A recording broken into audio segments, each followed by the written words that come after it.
నమస్తే నా TV news కి స్వాగతం. ముందుగా హెడ్లైన్స్.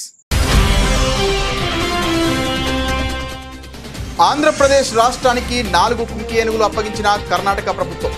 రాష్ట్ర ప్రభుత్వం తరపున ఏనుగులను స్వీకరించిన రాష్ట్ర ఉప ముఖ్యమంత్రి అటవీ పర్యావరణ శాఖ మంత్రి పవన్ కళ్యాణ్.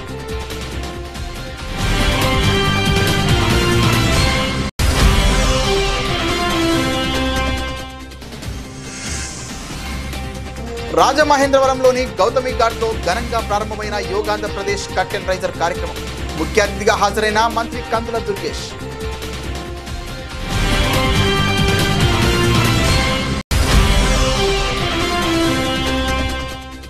గుంటూరు బాలల పరిరక్షణ విభాగాన్ని ఆకస్మిక తనిఖీ చేసిన మహిళా కమిషన్ చైర్మన్. శక్తి సదన్లో ఉన్న మహిళా సభ్యులతో వారి సమస్యలను అడిగి మరీ తెలుసుకున్న శైలజ.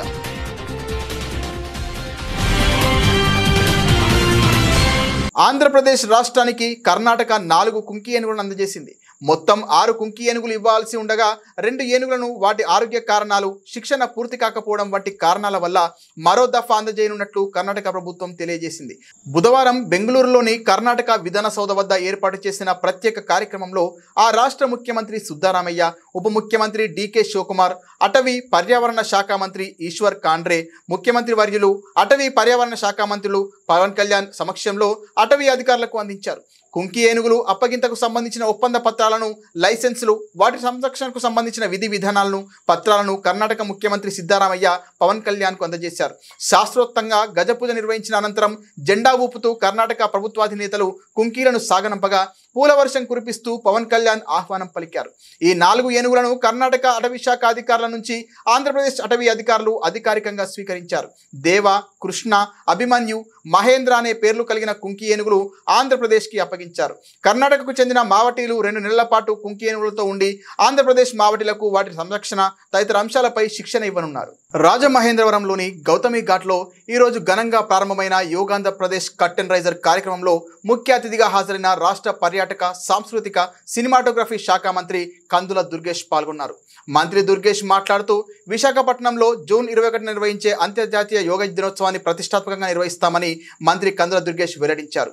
మే 21 నుండి జూన్ 21వ తేదీ వరకు నెల రోజుల పాటు యోగా మాసంగా పాటిస్తూ యోగా సాధనపై గ్రామ స్థాయి నుంచి జిల్లా స్థాయి వరకు వివిధ అవగాహన కార్యక్రమాలు, వివిధ అంశాలపై ప్రజలందరికీ అవగాహన కల్పిస్తామని తెలిపారు.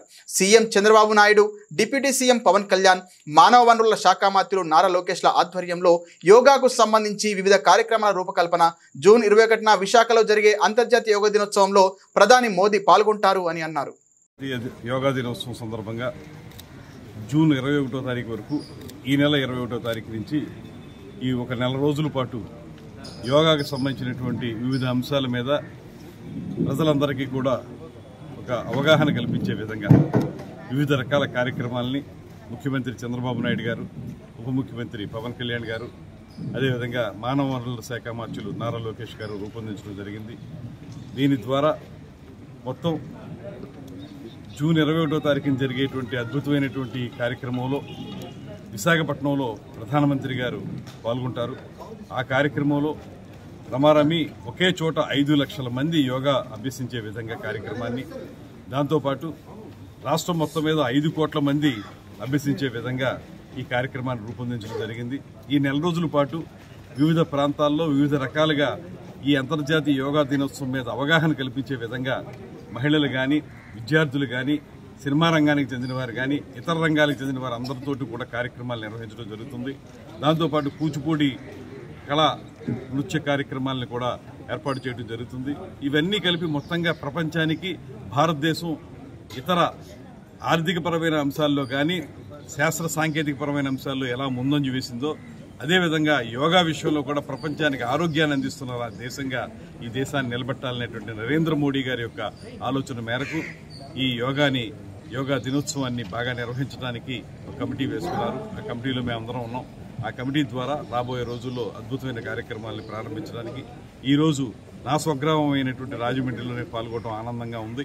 రాబోయే నెల రోజుల పాటు రాష్ట్రంలో నలుమూలలో కూడా అవగాహన జరిగి జూన్ 21వ తారీఖున అద్భుతమైన కార్యక్రమం రూపొందించడానికి సిద్ధంగా ఉంది. గుంటూరులో ఏపీ మహిళా కమిషన్ చైర్మన్ శైలజ రాయపాటి ఆకస్మిక తనిఖీలు నిర్వహించారు. ఏపీ మహిళా ప్రాంగణాన్ని, శక్తి సదన్, సఖీ వన్ స్టాప్, గృహహింస నిరోధక విభాగం, ఎన్టీఆర్ స్కిల్ డెవలప్మెంట్ సెంటర్ను, బాలల పరిరక్షణ విభాగాన్ని ఆకస్మిక తనిఖీ చేశారు. వారి సమస్యలను మరీ అడిగి తెలుసుకున్నారు. అన్యాయానికి గురి కాబడిన మహిళలకు శక్తి సదన్లో ఉన్న మహిళల సమస్యలపై కలిసి మాట్లాడడం జరిగిందని, కేంద్రం నుంచి వచ్చే నిధులతో రాష్ట్ర ప్రభుత్వం ఇచ్చే నిధులు కలిపి ఇక్కడ మహిళలకు ఉపాధి అవకాశాలు కల్పిస్తున్నామని తెలియజేశారు. ఏపీ మహిళా కమిషన్ చైర్పర్సన్గా నియమించిన తర్వాత ఫస్ట్ విజిట్ శక్తి సదన్స్. ఎందుకంటే అన్యాయానికి గురి కాబడ్డ మహిళలకి ఒక సేఫ్ జోన్ అంటూ కావాలన్నది అప్పుడు గవర్నమెంట్ ఆఫ్ ఇండియా చెప్పింది. ప్రతి స్టేట్ గవర్నమెంట్ కూడా అది ఫాలో అప్ చేస్తుంది. సో రెండు ఉండేవి, స్వధార్ గృహాను, ఉజ్వల అని 2 స్టార్ట్ చేశారు. ఇప్పుడు రెండింటిని కలిపి శక్తి సదన్గా చేసి, సో మొత్తం మీద 441 సెంటర్స్ ఉన్నాయి ఆల్ ఓవర్ ఇండియా. మన జిల్లాల్లో, మన రాష్ట్రంలో 26 సెంటర్స్ ఉన్నాయి. సో అవి ఎలా ఉన్నాయి, బిల్డింగ్స్, సౌకర్యాలు కానివ్వండి, అక్కడ ఏమేమి ఉన్నాయి, ఇన్ఫ్రాస్ట్రక్చర్, అలాగే అక్కడ పనితీరు ఎలా జరుగుతుంది అనేది చూడటానికి వచ్చాము. ఆల్రెడీ నంబూరు ఒకటి విజిట్ చేసాము. నెక్స్ట్ ఇప్పుడు గుంటూరు, నల్లపాళ్ళు ఏదైతే గవర్నమెంట్ నడుపు. నేను వచ్చాను కానీ ఫస్ట్ ఏంటంటే పొజిషన్ ఛార్జ్ తీసుకున్నాక ఫస్ట్ థింగ్ ఒకసారి నేషనల్ కమిషన్ మేము ఢిల్లీకి వెళ్ళి ఇలా ఛార్జ్ తీసుకున్నాం అని చెప్పి ఏదైతే పెండింగ్ కంప్లైంట్స్ ఉన్నాయో అట్లీస్ట్ అమరావతి రైతులతో ఓకే, ప్రభుత్వం వైపు కానివ్వండి, అది ఇప్పుడు న్యాయం జరిగింది, అమరావతి రాజధాని అని చెప్తున్నారు. కానీ ఆ బాధితులకి ఇంకా ఏదైతే ఆ 5 ఏళ్ళ అరాచకం జరిగిందో అది ఇంకా వాళ్ళ మైండ్స్లో ఫ్రెష్గానే ఉంది. సో దానికి అట్లీస్ట్ న్యాయం జరిగేలా అప్పుడైతే ఎవరెవరు ఇన్వాల్వ్ అయ్యారో ఆ కేసులు మళ్ళీ పిటిషన్ పెట్టి అవి చూడమని డెఫినెట్లీ అడుగుతాం. గత ప్రభుత్వంలో నిర్భయ ఫండ్ ని ₹1 కూడా యూజ్ చేసుకోలేదు. దాన్ని ఎలా మీరు ఉపయోగించుకోబోతున్నారు ఈ గవర్నమెంట్? మొన్న ఎంపీ గారు అదే చెప్పారు, శ్రీకృష్ణదేవరాయలు. నిర్భయ ఫండ్ అనేది సెంట్రల్ గవర్నమెంట్ ఎవ్రీ ఇది వస్తుంది, అది తెచ్చుకుందాం అండి. ఏదైనా మనం అడిగితేనే ఇస్తారు. యాక్చువల్లీ వాళ్ళు ఇస్తున్నా కూడా మనం ఉపయోగించుకోవట్లేదు, అది దురదృష్టకరం. ఆ పరిస్థితులు మళ్ళీ రాకుండా మేము డెఫినెట్లీ సిన్సియర్ ప్రయత్నం చేస్తాము. అది మా బాధ్యతగా తీసుకుంటాం. ఇదేదో పోస్ట్గా తీసుకోవట్లేదండి. రాష్ట్రంలో మహిళలకు తప్పకుండా న్యాయం జరగాలి. ఇది ఒక బాధ్యత కూడిన పోస్టు, చాలా బరువైన బాధ్యత. సో దీనికి న్యాయం జరిగేలా చూస్తాం.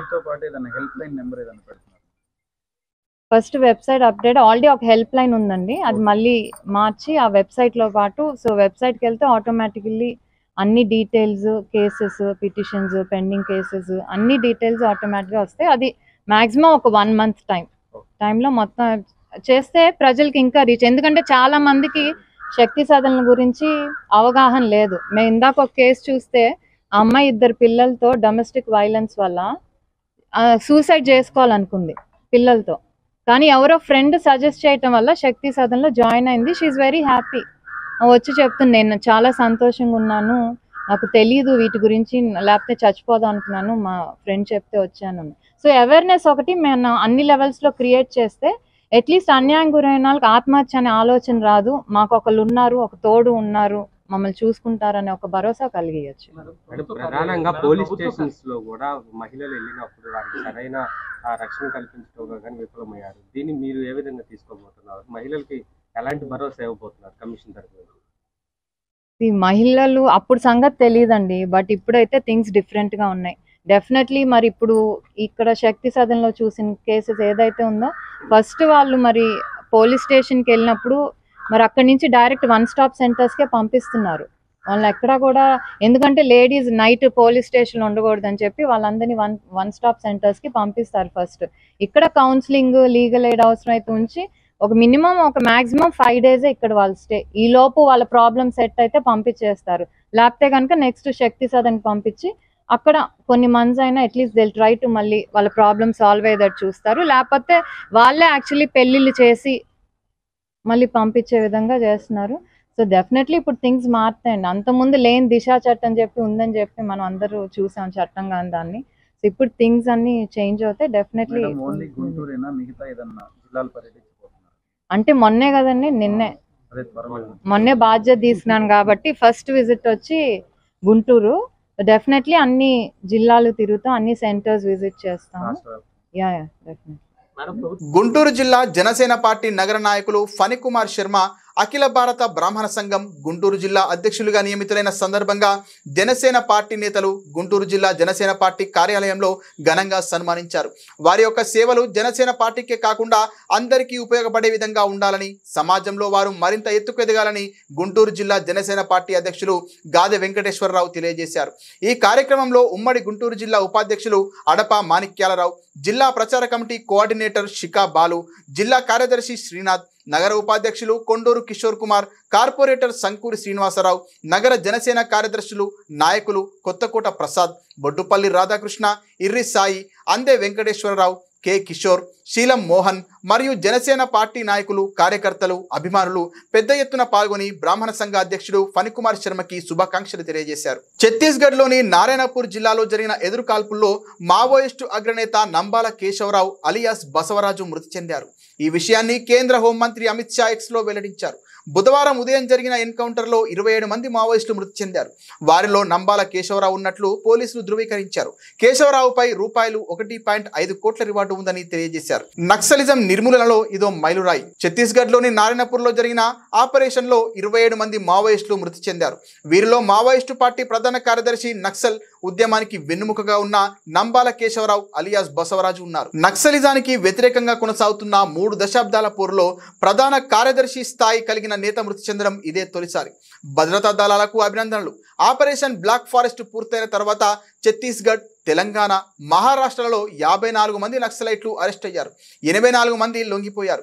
2026 మార్చి 31 నాటికి నక్సలిజాన్ని నిర్మూలించేందుకు మోదీ సర్కార్ దృఢ సంకల్పంతో ఉంది అని అమిత్ షా ఎక్స్లో పేర్కొన్నారు.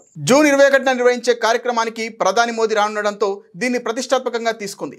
దీంతో ఈ నెల 21 నుంచి జూన్ 21వ తేదీ వరకు యోగా మాసంగా ప్రభుత్వం ప్రకటించింది. ఈ సందర్భంగా విశాఖలో అంతర్జాతీయ యోగా దినోత్సవ ఏర్పాట్లపై సీఎం చంద్రబాబు మీడియా సమావేశంలో మాట్లాడారు. యోగాకు అంతర్జాతీయంగా గుర్తింపు వచ్చింది ప్రధాని నరేంద్ర మోదీ వల్లనే అని అన్నారు. జూన్ 21న యోగా డేను ప్రపంచవ్యాప్తంగా జరుపుకుంటారని, యోగాకి ఆ స్థాయిలో గుర్తింపు రావడానికి కారణం ప్రధాని నరేంద్ర మోదీ అని చంద్రబాబు అన్నారు. వచ్చే జూన్ 21న అంతర్జాతీయ యోగా దినోత్సవాన్ని విశాఖలో జరుపుకుంటున్నామని, ప్రధాని నరేంద్ర మోదీ కూడా ఈ కార్యక్రమంలో పాల్గొంటారని చంద్రబాబు తెలిపారు. మెరుగైన జీవన ప్రమాణాలకు యోగా ఒక నాంది అని, ప్రతి ఒక్కరి జీవితంలో యోగా ఒక భాగం కావాలని సూచించారు. యోగా వల్ల పని ఒత్తిడి తగ్గుతుందని తెలిపారు. హిందూ నాగరికత అతి ప్రాచీనమైన నాగరికత. అలాంటి మన దగ్గర వచ్చి ప్రపంచం మొత్తం చదువుకున్న రోజులు రాను రాను ఇవన్నీ కూడా అనేక దాడులతో, లేకుంటే వేరే వాళ్ళ పరిపాలనలు ఇవన్నీ కనుమరుగయ్యే పరిస్థితి వచ్చింది. అలాంటి ఒక్కొక్క దాన్ని మళ్లీ గుర్తింపు తేవడమే కాకుండా ప్రపంచానికి దీని విలువ చాటి చెప్పించి వాళ్ళు కూడా అమలు చేసే విధంగా తీసుకొచ్చిన ఏకైక వ్యక్తి నరేంద్ర మోడీ గారు. ఈరోజు మనం చూస్తే international day of yoga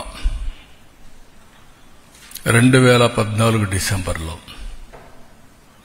United nations general assembly ఆమోదించి ప్రపంచం అంతా జరపాలని నిర్ణయం తీసుకునే పరిస్థితి తీసుకొచ్చారు. దాని ప్రాముఖ్యత చెప్పడం, అదే మాదిరిగా ఆ ప్రాముఖ్యత వాళ్ళు గుర్తించే విధంగా చేయడం, దానిపైన ఇదొక ఇంటర్నేషనల్ ఈవెంట్ కింద ఒకరోజు ప్రత్యేకంగా కేటాయించి ఈరోజు ఈ కార్యక్రమాన్ని చేసే పరిస్థితికి వచ్చారు. ప్రతి సంవత్సరం ఈ యోగా 7 నుంచి 8 గంటలు ఫిక్స్డ్ టైంలో ప్రపంచంలో అన్ని దేశాల్లో, భారతదేశంలో అన్ని ప్రాంతాల్లో జరుపుకునే కార్యక్రమం. ఈ కార్యక్రమం ఈ సంవత్సరం theme of this year yoga for one earth one health. ఇది చాలా మనందరికి కూడా, ప్రతి ఒక్క వ్యక్తికి సంబంధించిన విషయం. ఇది కూడా మనం చూస్తే కొద్ది మందికో, కొన్ని ప్రాంతాలకో, కొన్ని మతాలకో కాదు, హోలిస్టిక్ వెల్ బీయింగ్. ఒక మనిషి యొక్క జీవితంలో ఒక విధంగా చెప్పాలంటే ఒక మెరుగైన జీవన ప్రమాణాలకు నాంది, బెటర్ లివింగ్కి పునాది యోగా అని చెప్పి కూడా నేను మీకు తెలియజేస్తున్నాం. అందరి జీవితాల్లో యోగా అనేది ఒక పార్ట్ ఆఫ్ అవర్ లైఫ్ కావాలి. ఈరోజు అందరూ టెన్షన్లో, స్ట్రెస్తో ఈ యొక్క కాంపిటేటివ్ వరల్డ్లో పరిగెత్తున్నాం. టెక్నాలజీ వల్ల ఇంకా ఈ టెన్షన్ పెరుగుతూ ఉంది, స్ట్రెస్ పెరుగుతూ ఉంది, లైఫ్ మెకానికల్గా అయిపోతూ ఉంది, రిలాక్సేషన్ లేని పరిస్థితులు వస్తున్నాయి. అనకాపల్లి, చోడవరం, సుబ్బవరం పోలీస్ స్టేషన్ల పరిధిలో 5 వరుస దొంగతనాలకు పాల్పడిన నిందితుడు దేవుడు నాయుడును పోలీసులు అరెస్ట్ చేశారు. అతని నుండి 7.5 తులాల బంగారం, 28 తులాల వెండి, ఒక కెమెరా, మొత్తం 8 లక్షల విలువైన చోరీ సొత్తు స్వాధీనం చేసుకున్నారు. గతంలో నిందితుడు దేవుడు బాబుపై గాజువాక, దువ్వాడ పోలీస్ స్టేషన్లో 3 చోరీ కేసులు ఉన్నట్లు పోలీసులు గుర్తించారు. ఈ నెల 16వ తేదీన అనకాపల్లి జిల్లా నర్సీపట్నం శారదానగర్లో ఇంట్లో ఒంటరిగా ఉన్న వృద్ధురాలు రాళ్లపల్లి వెంకటలక్ష్మిపై దాడి చేసి చోరీకి పాల్పడిన ఘటనలో కేసును ఛేదించినట్లు నర్సీపట్నం పోలీసులు తెలిపారు. విచారణలో భాగంగా సంఘటన జరిగిన శారదానగర్ ప్రాంతానికి చెందిన 2 యువకులు, ఒక మహిళ ఈ చోరీలో పాల్గొన్నట్లు గుర్తించి అరెస్టు చేసి వారి నుండి 10 తులాల బంగారం, 20 తులాల వెండి స్వాధీనం చేసుకున్నారు. అనకాపల్లి జిల్లాలో ఈరోజు 2 చోట్ల నర్సీపట్నం టౌన్ ఏరియా, ఇంకా అనకాపల్లి రూరల్ ఏరియాలో ఈ ప్రాపర్టీ అఫెన్సెస్ సంబంధించి ఒక ఇంపార్టెంట్ క్యాచెస్ చేయడం జరిగింది. ప్రాపర్టీ రికవర్ కూడా చేయడం జరిగింది. దానికోసం మీడియా ఫ్రెండ్స్ అందరికీ పిలవడం జరిగింది. ఫస్ట్ ఇది నర్సీపట్నం టౌన్ కేసు సంబంధించి ఈ 16th తారీఖున లాస్ట్ 4 days బ్యాక్ ఒకటి house breaking from robbery report అయింది శారదానగర్ కాలనీ, నర్సీపట్నం టౌన్ ఏరియాలో. అక్కడ ఒక ఎల్డర్లీ లేడీ లక్ష్మి గారు, 76 years old, ఆమె ఇంట్లోనే ఒకరే ఉంటారు. అతని మీద 2 మాస్క్ పర్సన్స్ వచ్చి దాడి చేశారు. And total 10 tolas of gold, bangles and మిగతా అన్ని గోల్డ్ ఐటమ్స్, జ్యువెలరీ ఐటమ్స్ తీసుకుని వెళ్ళిపోయారు. ఆ కేసు ఈరోజు మనం డిటెక్ట్ చేయడం జరిగింది. టోటల్ 3 అక్యూజ్డ్ పట్టుకోవడం జరిగింది. ఇందులో 2 members ఎవరైనా హౌస్కి వచ్చి వారిని అరెస్ట్ చేయడం జరిగింది. Accused number 1 and 2 both are friends. వాళ్ళు కూడా శారదానగర్ కాలనీలోనే ఉంటారు, నర్సీపట్నం టౌన్ ఏరియాలో. Age 22 years and 20 years. ఇంకా ఒక అక్యూజ్ నెంబర్ 3 ఈ A1 taluka mother in law Narayanamma, ఆమెని కూడా జరిగింది. Is the receiver of the property. ఇంకా హౌస్ హెల్ప్ గానే శారదానగర్ ఏరియాలో పని చేసుకుంటారు. మనకి ఇంటర్వ్యూషన్లో, ప్రిలిమినరీ ఇంటర్వ్యూషన్లో ఏం తెలిసింది, దట్ కంప్లైనెంట్ అంటే ఎవరు హౌస్ మీద దాడి చేయడం జరిగింది. ఈ ask for help from this house lady, accused number 3. అది ఆపర్చునిటీ యూజ్ చేసి ఆమె రెక్కీ చేసుకున్నారు హౌస్కి. అండ్ అక్యూజ్ నెంబర్ 1 and 2కి ఇన్స్ట్రక్షన్స్ ఇచ్చేసి ఎక్కడ నుంచి ఎంటర్ అవ్వాలి, ఎలా దాడి చేసుకోవాలి, ఎంత గోల్డ్ వరకు తీసుకోవచ్చు, అన్ని ఇన్ఫర్మేషన్ ఆమె ఇచ్చారు. సో ఈరోజు ముగ్గురికి బలిఘట్టం జంక్షన్, నర్సీపట్నం టౌన్ ఏరియాలో వైసీపీ సాధారణ కార్యకర్తలను మొదలుకొని రాష్ట్ర స్థాయి నాయకులను సైతం వదిలిపెట్టకుండా కూటమి ప్రభుత్వం అక్రమ కేసులు పెడుతూ జైలు పాలు చేస్తూ రాష్ట్రంలో అరాచక పాలన చేస్తోందని, ప్రజా సంక్షేమాన్ని వదిలి రాష్ట్రంలో రాజకీయ కక్షపూరిత వైఖరి అవలంబిస్తూ అక్రమ ధనార్జనకు తెరలేపుతోందని మాజీ మంత్రి దాడిశెట్టి రాజా ఆరోపించారు. కాకినాడ జిల్లా తుని పార్టీ కార్యాలయంలో మీడియాతో మాట్లాడుతూ మద్యాన్ని సామాన్యులకు అందనంత ఎత్తులో నిలిపి మద్యపాన నిషేధానికి కృషి చేసిన మాజీ ముఖ్యమంత్రి వర్యులు జగన్మోహన్ రెడ్డిపై మాట్లాడుతూ మద్యం స్కామ్ కేసులో ఇరికించడానికి చంద్రబాబు ప్రభుత్వం శతవిధాలా ప్రయత్నం చేస్తోందని ఆరోపించారు. పోరాటాలు ఏమీ వైసీపీకి కొత్త కాదని, జైలుకెళ్లి వచ్చిన వడ్డీతో తిరిగి చెల్లిస్తామని హెచ్చరించారు. మాజీ మంత్రి యనమల రామకృష్ణుడు స్థాయిని మరిచి మాజీ ముఖ్యమంత్రి వైఎస్ జగన్మోహన్ రెడ్డిపై ఏకవచనంతో సంబోధిస్తూ అనుచిత వ్యాఖ్యలు చేయడం సబబు కాదన్నారు. తెలుగుదేశం పార్టీ జరుపుతున్న మినీ మహానాడు కార్యక్రమాల్లో జగన్ గారిని ఉద్దేశించి యనమల రామకృష్ణుడు గారు వాడు వీడు అని సంబోధించి మాట్లాడడం అది పూర్తిగా ఆయన వయసుకు కానీ లేకపోతే ఆయన చేసిన పదవులకు కానీ అది హుందాతనం అనిపించుకోదు. వాడు వీడు అని మాట్లాడడం అన్నది ఎవరన్నా మాట్లాడచ్చు, ఆయన్ని మాట్లాడచ్చు, లేకపోతే ప్రజెంట్ ముఖ్యమంత్రి గారిని కూడా అలాగా కించపరిచి ఎవరన్నా మాట్లాడచ్చు. కానీ ఒక రాష్ట్రానికి మాజీ ముఖ్యమంత్రి గారిని పట్టుకుని వాడు వీడు అని సంబోధించడం, ఏదో జగన్మోహన్ రెడ్డి గారి ఇంటికి 3,700 కోట్లు మద్యం తాలూకు డబ్బు వెళ్ళిపోయినట్టు, అదేదో ఈయన దగ్గరుండి చూసినట్టు, ఈయన లెక్కపెట్టి ఈయన పంపించినట్టు మాట్లాడడం చూస్తుంటే ఈ రాష్ట్రంలో గత 15-20 రోజుల నుంచి వారి సొంత మీడియా కానీ లేదంటే నిన్న ముఖ్యమంత్రి గారు దెబ్బలాడినట్టుకున్నారు మంత్రుల్ని ఏదో ప్లాన్తో, వాళ్ళ మంత్రులు కానీ మాట్లాడడం చూస్తుంటే చాలా హాస్యాస్పదంగా ఉంది. ఒక ప్లాన్డ్గా ఒక అబద్ధాన్ని నిజం చేసే విధంగా 15-20 రోజులు బట్టి వాళ్ళు మీడియాలో ప్రయత్నం చేయడం చూస్తుంటే, ఎందుకంటే లిక్కర్లో ఏదన్నా అవకతవకలు జరిగాయంటే గత 2014 నుంచి 2019 వరకు జరిగిన అవకతవకలు లేదు, మొన్న 2024 ఈ సంవత్సరంలో జరిగిన అవకతవకలు ఉంటాయి తప్పించి క్లియర్గా రికార్డెడ్గా మెన్షన్ చేయమంటే చేస్తాం. జగన్మోహన్ రెడ్డి గారి ఆధ్వర్యంలో లిక్కర్ని ఆయన ఎంకరేజ్ చేయలేదు, ఆయన మేనిఫెస్టోలోనే ఉంది. లిక్కర్ని ఎట్టి పరిస్థితుల్లోనూ నేను ఎంకరేజ్ చెయ్యను, ఈ రాష్ట్ర ప్రజల ఆరోగ్యం నాకు ముఖ్యం అని చెప్పేసి ఆయన లిక్కర్ని పూర్తిగా నిరుత్సాహపరుస్తాను, పట్టుకుంటే షాక్ కొట్టే విధంగా చేస్తాను అని చెప్పేసి ఆయన ఇంప్లిమెంట్ కూడా చేశారు జగన్మోహన్ రెడ్డి గారు. ఏ విధంగా ఇంప్లిమెంట్ చేశారంటే లిక్కర్ పట్టుకుంటే షాక్ కొట్టే విధంగా రేట్లు పెంచి ప్రజల్ని లిక్కర్ తాగకుండా నిరుత్సాహపరిచి లిక్కర్ క్వాంటిటీ తగ్గించి కన్జ్యూమ్ చేసే క్వాంటిటీ కూడా తగ్గించి తద్వారా యాక్చువల్గా నష్టం వస్తుంది. ఈయన షాక్ కొట్టేలాగా రేట్లు పెంచుతా అన్నారు, పెంచారు.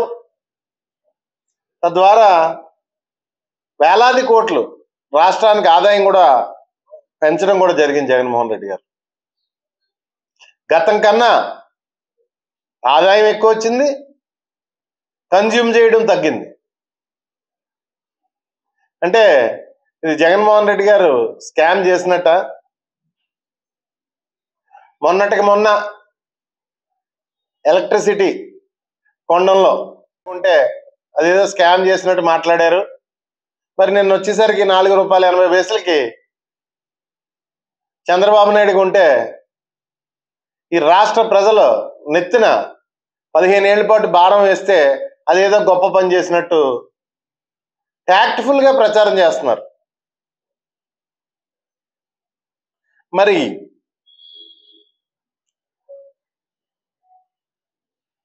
వీళ్ళ ఆలోచనలు కానీ వీళ్ళ ఆలోచన విధానం కానీ జగన్మోహన్ రెడ్డి గారి చుట్టూ ఉన్న వాళ్ళని అరెస్ట్ చేయడం లేదు.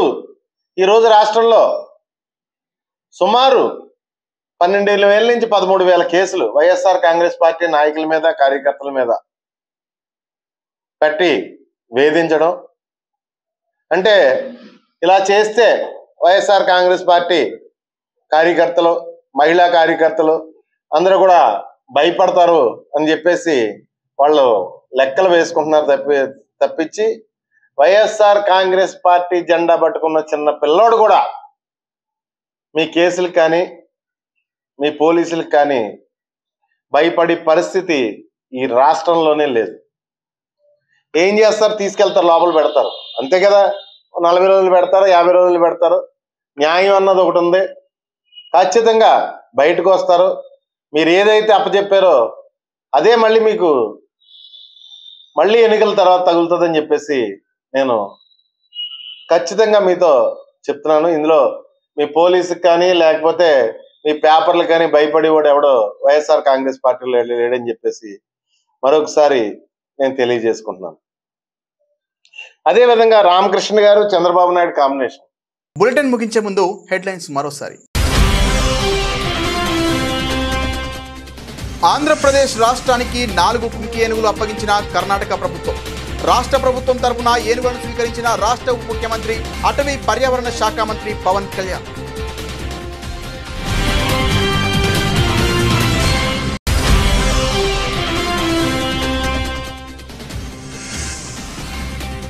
రాజమహేంద్రవరంలోని గౌతమి ఘాట్లో ఘనంగా ప్రారంభమైన యోగాంధ్రప్రదేశ్ కర్టెన్ రైజర్ కార్యక్రమం.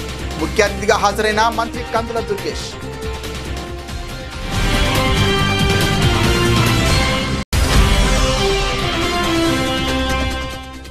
గుంటూరు బాలల పరిరక్షణ విభాగాన్ని ఆకస్మిక తనిఖీ చేసిన మహిళా కమిషన్ చైర్మన్.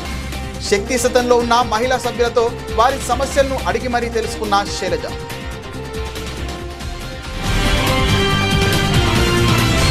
ఇది ఇవాల్టి బులెటిన్. మరిన్ని వార్తల సమాహారంతో మళ్ళీ కలుద్దాం. నమస్తే.